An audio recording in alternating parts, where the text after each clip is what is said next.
I extend a warm welcome to our distinguished guest, Dr. A.K. Jain, who is working as a Professor of Leadership, Emotional Intelligence and Organization Design, Dean Accreditation and Ranking, Online PGDM and School of Management for Financial Institutions and Management Development Institute, Gurgaon.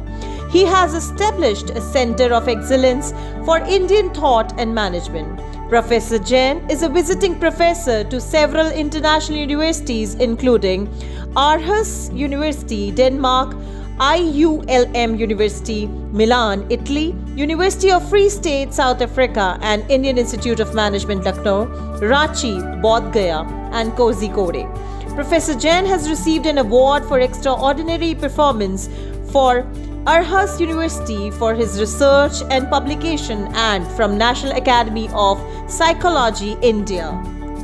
He has also worked as the Director of Institute of Management Studies, Ghaziabad, and received a prestigious award of Most Charismatic Leader in Management Education and Education Post. He has published 72 research articles in high-impact journals including Journal of Managerial Psychology, International Journal of Hospitality Management, etc. He has research interests in the field of leadership, emotional intelligence, employee voice and silence, psychology, well-being. He has faith in Indian thoughts emanating from Upanishads, Ramayana, Mahabharata, Srimad Bhagavad Gita, Tattvavat Sutra, Tipitaka, etc. He believes in traditional Indian knowledge system and practice concepts like Vasudhaiva Kutumbakam, Ahimsa Paramo Dharma, and Sarve Bhavantu Sukhinaha. So, ladies and gentlemen, put your hands together to welcome Professor A.K. Jain. लेकिन आनंद है. This is really a good opportunity to be here. So, directly coming to the point, because my moderator Mr. Shiva said that we have to stick within the time limit of 15 to 20 minutes, and we have already lost 20-25 minutes. So let's manage time. And the topic given to me is nature as a teacher. So I will be slow and to the point so that you can understand my views without the PowerPoint. So I don't like power, but I like points. So you can focus on my points without having PowerPoints. Number one, these are the few keywords which we are emphasizing. Nature. What is nature? Teacher. What is the meaning of teacher in Indian context? And then lessons on peace and coexistence. So I am just focusing on first the philosophy of nature. And there is a very nice philosophy of nature exists in Jainism. In Jainism, there is a, I can just show you, you can't see, but there is a symbol in Jainism, if you can see. A small symbol, and it shows like this, and beneath it, it is written, Parasparop Graho Jivanam. Parasparop Graho Jivanam, and in the palm, there is a circle, it's called Dharma Chakra. Within that, the word Ahimsa is written. Above that, there is a swastik, 4 arms of swastik, 3 dots and 1 dot, Christian dot. So this is just a symbol in Jainism which describe the nature, means the including you can say Brahmand and all 3 loka, Urdhlok, Madhyalok and Patal-lok. So they say that basically what is the philosophy of nature here? It is basically entire your karma and karma. That is the key here. So karma is responsible for your movement from like in 4 destinies, whether it is heavenly destiny, hellish or human being, or Triyanch Gati means moving into animal. So karma is responsible for this movement. Number 1 point, karma. Second point, that how to get rid of this cycle of birth and rebirth. So they talk about the means, and they have talked about 3 means. Number 1, samyak darshan, Samyak Gyan and Samyak Charitra. So the philosophy says, if you follow, let's say, the idea of Samyak Darshan, which means you should have the right knowledge, understanding of the nature. We, as a, you can say, human being, are not focusing on the understanding of nature. So the darshan means the idea of seven substance in our religion, what we call Jeev, Ajeev, Asra, Bandh, Nirjara, Moksha, etc.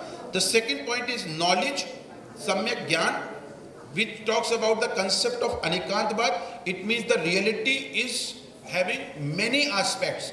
Reality does not have a single aspect, rather multifold reality. The third is conduct. It means follow ahimsa in your daily life in order to get rid of karmas. If you follow these three means, you can easily achieve infinite perception, infinite happiness and energy. So the point is that once you are spending time in meditation and getting rid of your karma and follow the path of ahimsa, you get some kind of salvation, means the mukti from raga dvesh. So this is a kind of commentary on the nature, and ahimsa is the mool, you can say, principle here, adharbhut principle, fundamental to Jainism. If you violate the principle of ahimsa, you violate the principle of nature, because nature follows the idea of coexistence. We all are equally powerful in front of the nature, whether the smallest species like ant or the tallest or the strongest species in the world. And both of these species have got one element common in them, is soul. So the power lies in your soul. So what I am doing, I am also talking about the concept of soul in Jainism, which talks about 47 powers of soul. But practically, who are the people who talked about like nature as a teacher for peace? Is a story in Hinduism also on the name of Dattatreya, and he had 24 gurus. And in Jainism, the soul is well described. And you can say in Jainism, probably many people who ask this question to me, how it is different from Sanatani or Hinduism. So in Sanatani religion, in Hinduism, we believe in Hinduism birth and rebirth, and also even rebirth of those who are who received salvation. Like Lord Vishnu born again and again. But Jainism does not believe the rebirth once you get salvation. It means Mahavir will not born again, Rishabdev will not born again. So that is the fundamental difference in Jainism. We don't believe in reincarnation, Punarjan, after receiving moksha. And we don't believe in God. In Jainism there is no concept of God, rather the concept of soul. Each one of us sitting in this room has one common element, that is soul. And इसी को आत्मा भगवान बोला गया है. You are like God. What is the character of nature now? I am to make it simple because the students are also sitting here. What are the properties of nature? Let's say number one property in nature is diversity. Diversity means what? Diversity is, if you see, like including the planetary system. The planetary system like Earth, Moon, Sun, etc. Each planet has its own characteristics. If you talk about Earth, then there are so many species on Earth, including plants, animals, etc. So diversity with a symbolic meaning. Each you can say unit in this Brahman has something to tell us about the properties of that particular unit. Second is interdependency. If we say diversity, although it does not denote that we are independent to each other, rather we are interdependent. Third thing is the coexistence. We can't exist all alone. Rather, you can survive, you can live, you can grow together in a community together, like Sangh, like union. Then cyclic character. Time is the ultimate reality. Time is ever-changing phenomena. So we talk about like Satyug, Treta Yug. Similarly, in Jainism we talk about two types of Kal, time, Avsarpani and Utsarpani. It means time is ever-changing from good to worse and from worse to really good. And all Tirthankar, like 24 Tirthankar, they born during the Avsarpani Kal when the life is becoming really bad and tougher. So that is Avsarpani Kal. So there is a cyclic character of nature. Then eternal power in the nature, like soul is full of power. Every single thing in this world has power, its own power. Then the law of karma and dharma, each single unit in this nature has its own dharma to perform.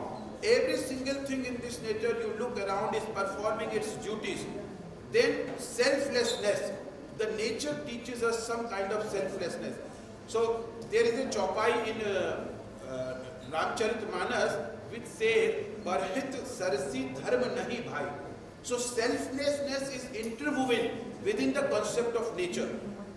In Indian, you can say scriptures, we talk like Rishi Parampara, which includes 4 types of rishis: Raj Rishi, Brahma Rishi, Maharishi and Devarishi.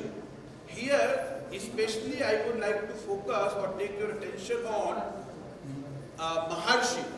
Maharshis are those teachers who focus on nature and they try to imbibe the qualities in the nature by putting their attention on those things, what they can learn something from external environment. Like the example of Maharshi, like Maharshi Vedvyas, Maharshi Parashar, Maharshi Haradwaj, etc. But how the Brahm Rishi are different from Maharshi?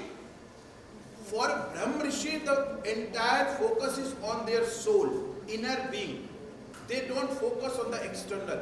And then they are able to overcome from their sensory desire and sensory, you can say, all kinds of attachment. But they are completely detached and they are at calm, peace. And there is a very nice story of a quarrel or a fight between Rishi Vishwamitra and Rishi Vashishta, and then how he has inspired Rishi Vishwamitra to become Brahm Rishi. But Maharshi, why I am telling you, like, because the topic says nature as a teacher. But in order to become it like a learner, learning from the nature, you need to imbibe the quality of Maharshi also. Then if you follow some, you can say, couplets from Rahim and Kabir, they have taken a lot from the nature. And there are so many couplets from Rahim and Kabir. For example, I am just quoting few. Jo Rahim Uttam Prakriti ka kari karat kusang chandan vish vyapat nahi lagte rahat bhujang. So it means that the sandalwood, which is surrounded by the poisonous snake, but the chandan means the sandalwood doesn't get poisonous, it remains free from poison. It means those who are good nature people, they can still remain good nature people despite the bad company. So they are giving some kind of comparison. Another Rahiman Dhaga Prem ka mat todao chatkaye, toote se fir na tude, toote se fir na jude, jude to gaat pad jaye. So they are using, let's say, dhaga, the thread, to connect with the concept of love.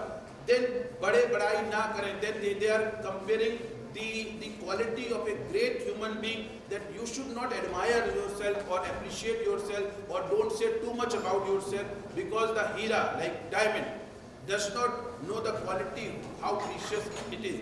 Rather, someone says it is diamond, correct? So similarly, you have diamond-like quality, but don't speak of your quality, let the world should speak about you. Similarly, Rahim says, like, Bakri पाती खाती है ताको काड़ी कहाल जो नर बकरी खात है तिनको कौन हवाल. So they say the goat eats only the, you can say, vegetarian, and that's why they have got a very thick skin. But those who are eating goat, what about them? So he is raising question, and asking rather better to be vegetarian.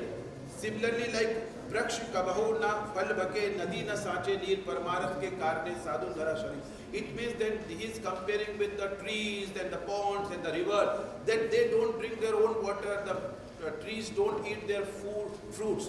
Similarly, those who are kind people, they always are helpful to others. So these are the couplets which I am mentioning, that in Indian scriptures, we include Kabir and Rahim. So they are basically the teacher and they have learned only from nature. And this Gyan is basically inside you because your soul has got lot of power. If I combine these two words, nature and teacher, then Dattatreya is a very good case study for those who are the students of management, because they understand everything in terms of case studies. So I am taking the name of those 24 gurus which Dattatreya told to a king. When king asked, how you remain so happy? So he said, I do not have any guru and I remain happy because I learned from nature.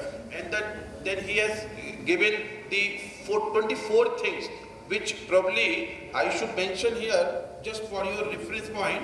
Earth. So earth is one guru for him.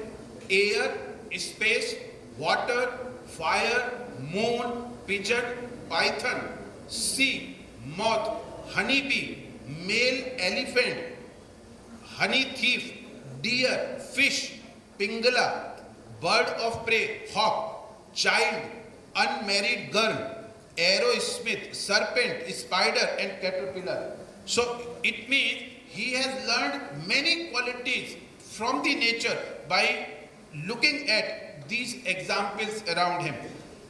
Then the last part is, so I have covered something related to the philosophy of nature from Jainism. Then I also talked about the concept of nature in terms of property like cyclic nature, diversity, interdependency, etc. Then I am talking about the case study of Dattatreya. And now the last part, that in Jainism there is a book called Samay Sar. The word called Samay Sar. Here Samay stands for soul. And basically this is a book written by Acharya Kundukund Shastri almost 2000 years before from now. And then there is a commentary by Acharya Amrit Chandra in book called Atma Khyati.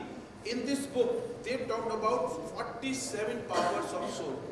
Why we are so afraid of even the smallest thing in our life. We have developed so many fears, perceived insecurities, and also some kind of inferiority complex or superiority complex. Even the simplest thing in our life disturb our mental peace. The reason is very simple. We don't understand ourselves from within in terms of our power gifted by the nature. What are the power of soul? I am just taking the name, not describing. Number one, the soul has the property of life power. Although in Hindi, in Sanskrit, it is called Jivatva Shakti, but I am just taking the name of 47 power in English for the convenience of our foreign delegates. Then soul has consciousness, soul has conation power, soul has knowledge power, bliss power, spiritual power, almighty power, extension power, power of omniscience, cleanliness power, enlightenment power, then power of non-interference, power of transformation, power of non-transference, power of subtle changes, power of creation, destruction and persistence, then power of continuity, non-corporeal power, power of non-doing, power of non-experiencing, power of inertness, power of constant, power of confinement to self, power of infinite attributes, power of being self, power of not being self, power of oneness, power of multipleness, power of existence, power of non-existence, and power of non-existence of the existence, and power of existence and of existable. Then power of self-existence, power of action, karma power, doer power, instrument power, transform power and power of ownership. If you see briefly, the point I am making here, so many power we are blessed with, we born with this power. Because of our upbringing in this society, our attention, our focus goes only on the worldly thing, not on ourselves. The idea of Indian scriptures, Indian mindset, the journey which we have seen almost started somewhere 8.4 million years before Christ with the birth of Lord, you can say Rishabdev. Since then, these concepts are available in our literature. So I will stop here because I know the time limit, and I have made one a typical diagram because I am also a social scientist, psychologist by training. And I am trying to show you here in the picture, it says nature, just imagine in yourself, nature and the soul. These two are interacting with each other.